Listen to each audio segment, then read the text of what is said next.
So Saturday night at the DCU Center, the Worcester Railers are having their Sports Legends night.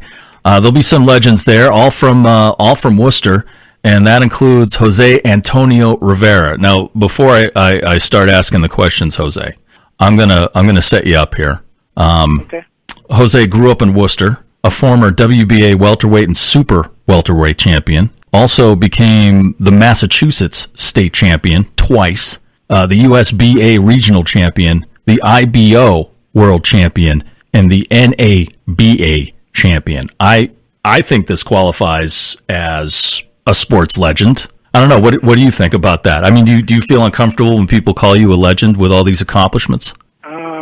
A little bit. I just, like I said, for myself personally, I worked hard and and I'm grateful that I was able to accomplish my goals and my dreams of, becoming a world champion and stuff. And I just think that all my accolades is just a result of my hard work and dedication, and so when people look at me as a legend or that, it's just new to me in the weird, Right. It's amazing that I read that you actually did all this while you were actually working a job.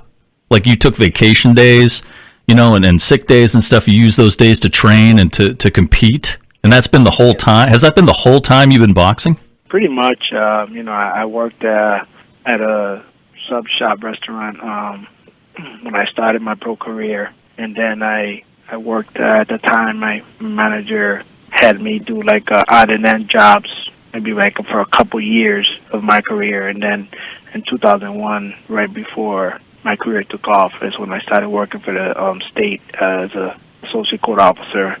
Then eventually became a court officer, and now I'm an assistant chief court officer. That's incredible, because I can't even imagine what the process is for training for a professional fight, let alone having to, did you, after you were done with work, you had to go and train, or was it before you actually went to work? It was before work and after work. Oh my God. And after work. Oh my God. I am heavy schedule. I'm blown away by that, man. That's incredible. And it's because you had a family at a young age, right? You had to provide. Yeah, I had my oldest son when I was 20 years old, and throughout my life, they were telling me that I need to get out of Worcester. And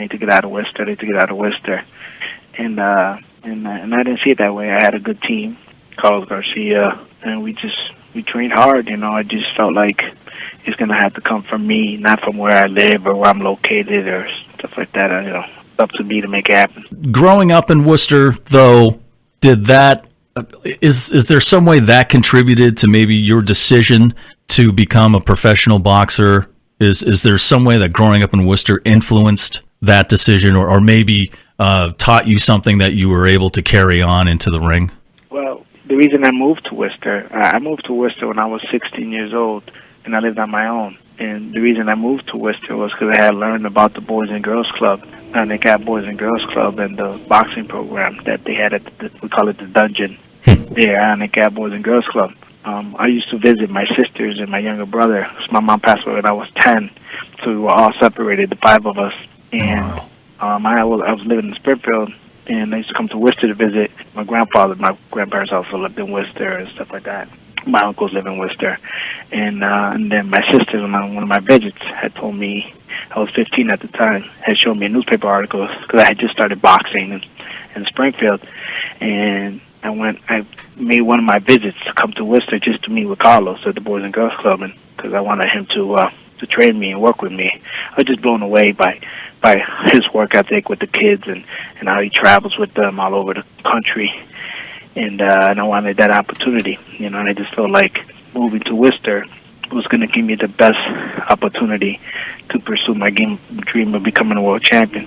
And that's how it worked out. When I was 16, I finished my sophomore year in high school at Putnam in Springfield, and that summer I moved to Worcester. And that program is still going on at the Boys and Girls Club to this day, right? Yeah, so they moved from Ionic Ave now. They're the Boys and Girls Club is now.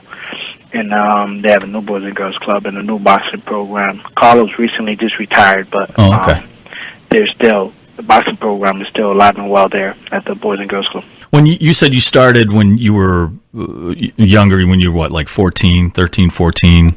14 and a half. 14 and a half. Okay. So what was it that made you say, this is it, I'm committed? Was it a particular boxer, or was it a particular fight that you watched? It was Roberto Duran, Sugar Ray Leonard. And I saw Roberto Duran upset Sugar Ray Leonard for the World Championship. And when they put that belt around his waist and stuff like that, I was just like in awe. And I was a kid. I was probably like 7 years old. And I was just mesmerized by the whole sport and everything. And I said, man, I want one of those. But obviously I didn't know how the work it was going to take to get it. Well, it's just I think your story is a great story. I personally think you qualify as a sports legend, especially knowing that you worked a job to provide for your family while you were doing these amazing accomplishments. So I'm looking forward to seeing you, and a lot of folks are looking forward to seeing you Saturday night at the DCU Center. They can come by, say hi. They can get like a picture and an autograph too, right? Absolutely, yeah. There's there, the Railers game, there for the fans, there for my people in the city of Worcester. Awesome. Well, I appreciate your time. José Antonio Rivera, if you're looking it up online, because there's many Jose Riveras, but there's only one José Antonio Rivera from Worcester, Mass. From Worcester, Mass. That's right on, man. Right. Well, I appreciate you taking the time, Jose. Thanks. We'll see you on Saturday night. Thank you.